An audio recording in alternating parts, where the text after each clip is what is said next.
Et ils sont là, les experts, autour de Maxime Switek. Pour le kiosque, effectivement, le kiosque d'Europe 1, vous connaissez la bande. Marion Calais pour les régions, Jean-Philippe Ballas pour la presse internationale, Axel de Tarlet pour la une de l'Écho et Eva Ross qui regarde la télé pour vous. Bonjour à tous les quatre. Bonjour Maxime. Waouh. On commence avec vos quotidiens nationaux et avec un visage, celui d'une petite fille. Elle n'a pas 2 ans, elle est toute blonde, les yeux bleus. Sa mère, voilée, sourit à côté d'elle. Elle sourit au pape François. La mère et la fille sont des réfugiés de l'île de Lesbos où le pape était ce week-end. Il a emmené 3 familles d'ailleurs de migrants avec lui au Vatican. Des actes et des promesses, titre La Croix ce matin. Finkielkraut expulsé, malaise à nuit debout. C'est l'un des titres en une de Libération après que le philosophe a été chassé de la place de la République samedi soir. Cet esclandre met à mal la volonté affichée de démocratie ouverte des participants, c'est ce que dit Libé. Monsieur 10% est en première page de l'opinion. Monsieur 10%, c'est... Nicolas Hulot ? Non, François Hollande. Il y a Merci, 10% maintenant. Oui, il s'en rapproche en tout cas. François Hollande qui n'en finit plus de chuter dans les sondages. Vous avez d'ailleurs un dessin en première page du journal. François Hollande est en train de tomber. Quelqu'un lui dit « J'aperçois le fond, monsieur le président ». Très bien, répond François Hollande. Je vais enfin pouvoir rebondir. Les régions, 3-1 en région avec vous ce matin, Marion Calais. La dépêche du midi qui revient sur l'avalanche mortelle dans les Pyrénées. 2 alpinistes originaires de Mazamet ont été ensevelis au pic du midi. Le coup de pression des élus de l'île d'Oléron, c'est dans la Charente libre. Ils veulent que l'accès à leur île soit payant. Un référendum local est prévu le 26 juin prochain. En attendant, sur le continent, on s'inquiète. Les commerçants insulaires, eux aussi, craignent une baisse de leur activité. Et puis le Berry républicain de son côté a pris rendez-vous dans 1 an pour la prochaine édition du Printemps de Bourges qui a battu tous les records pour cette 40e édition, près de 65 000 entrées. Avec Maître Gims hier soir en clôture. Finir. L'histoire du jour, c'est une ville porte-bonheur dans Sud-Ouest. Près d'Angoulême, voici Saint-Michel, 3270 habitants. Ici, ce sont des millionnaires qui paient la cantine des enfants. Ah oui ? Il faut dire qu'en 8 ans, ce sont 51 millions d'euros qui ont été gagnés au loto. 2 tickets gagnants en fait, Ouais. dont le dernier, un tirage My Million empoché la semaine dernière. Et c'est comme si toute la commune avait changé d'adage, raconte Sud-Ouest. Avant, c'était plutôt du genre une bombe ne tombe jamais 2 fois au même endroit. Aujourd'hui, c'est plutôt jamais 203. Oui, forcément, Et tout le monde espère. Tout le monde espère. Et pendant que Saint-Michel espère, justement, à Marseille, dans le quartier des Chutes-la-Vie, on se désespère. C'est dans la Provence ce matin. On vous en avait parlé sur Europe 1, le gagnant d'1 million d'euros qui avait encore quelques jours pour se présenter, pour venir encaisser son chèque. Oui. Eh bien, il n'est pas venu. Il ne s'est pas déclaré. Axel. Dans le bar tabac où le ticket a été validé, un client se demande pourquoi un groupe qui fait des milliards de chiffres d'affaires n'a pas reversé l'argent au Resto du Cœur, par exemple, alors que le patron du bar, lui, sourit et s'amuse. Moi, je n'y ai rien gagné. En revanche, j'ai été obligée de répondre à 250 000 questions des journalistes et des clients. Et j'imagine ce matin l'auditeur de Marseille qui nous écoute. J'ai pas oublié un truc. Merci beaucoup Marion Calais. Jean-Philippe Ballas, la presse internationale ce matin, avec à la une le Japon durement touché par les tremblements de terre. On en a parlé. Les rescapés trouvent du réconfort dans un lieu très particulier. Oui, je vous emmène dans un temple, un sanctuaire vieux de 1700 ans, l'un des plus anciens et l'un des plus précieux au Japon. Il est situé à Aso, sur l'île de Kyushu, frappé par le séisme, évidemment, pas loin du volcan.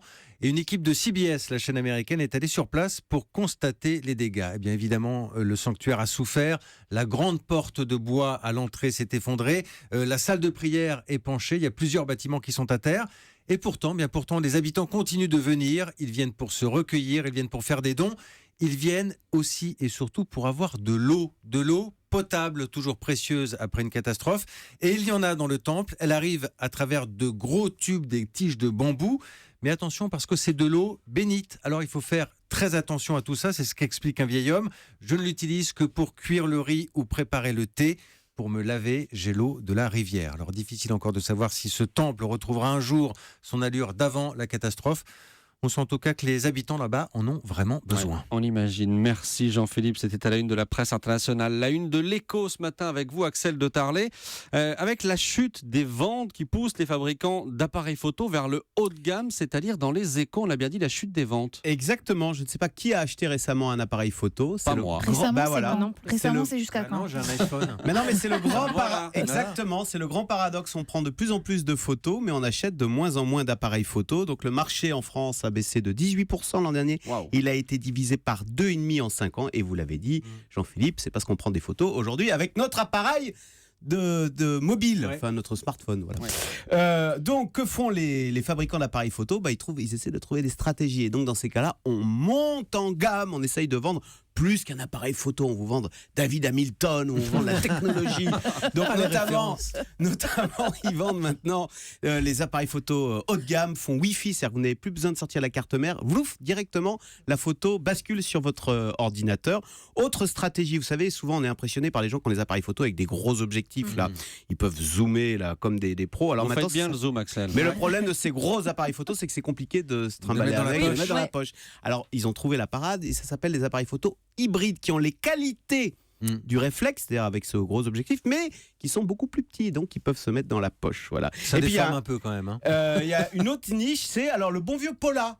Exactement, le bon vieux Pola. Le Pola. La photo instantanée, donc c'est Fujifilm qui a lancé ce genre d'appareil Ouais, photo. ça, c'est très à la mode. Hein. Mais voilà, c'est très à la mode, mais il n'empêche, c'est quand même un secteur bien en crise, notamment les jeunes ont totalement perdu l'habitude pour eux, c'est lunaire d'acheter un appareil photo, donc quand ils vieilliront, ils n'en achèteront Je pense plus. que les enfants qui naissent aujourd'hui ne verront plus jamais d'appareil photo. en Exactement, et voilà, et ben, ce qu'on a tous connu, vous vous souvenez quand on a amené notre pellicule réalité. Oh, c'était Kodak. bien. Oh, c'était qu'on bien, faisait Axel. développer chez le photographe, et puis il y avait la moitié de nos photos qui étaient floues ou mal cadrées. C'est vrai. Eh ben ça, c'est fini. Ou alors, il faut faire des appareils photo qui font téléphone. Voilà. Ah On oui, inverse la tendance.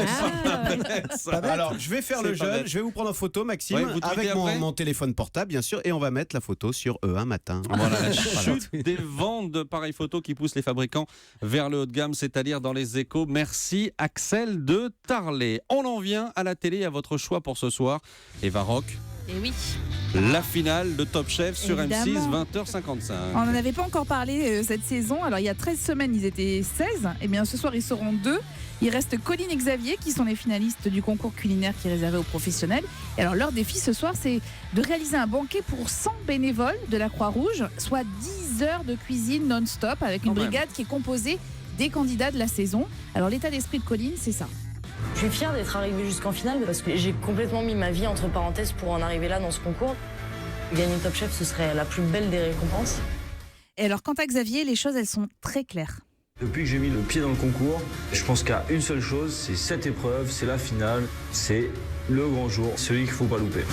Alors, 2 compétiteurs, vous l'avez compris. Au menu, entrée, plat, dessert. Et Oui, puis- un menu quoi. Exactement, voilà. Merci Eva. Avec des chefs. Entrée, plat, dessert. Quoi. Enfin, Avec des chefs qui viennent voir comment ça se passe en cuisine. Alors par exemple, c'est ambiance très militaire chez Xavier. C'est Gabriel qui est un des commis du soir qui le raconte. Ça bouge pas, ça parle pas. Bon, on se dit que ça va être un peu long quand même. Surtout que 10 heures de cuisine, c'est vraiment très long. Donc là, sans un mot et tout, ça va être encore plus long.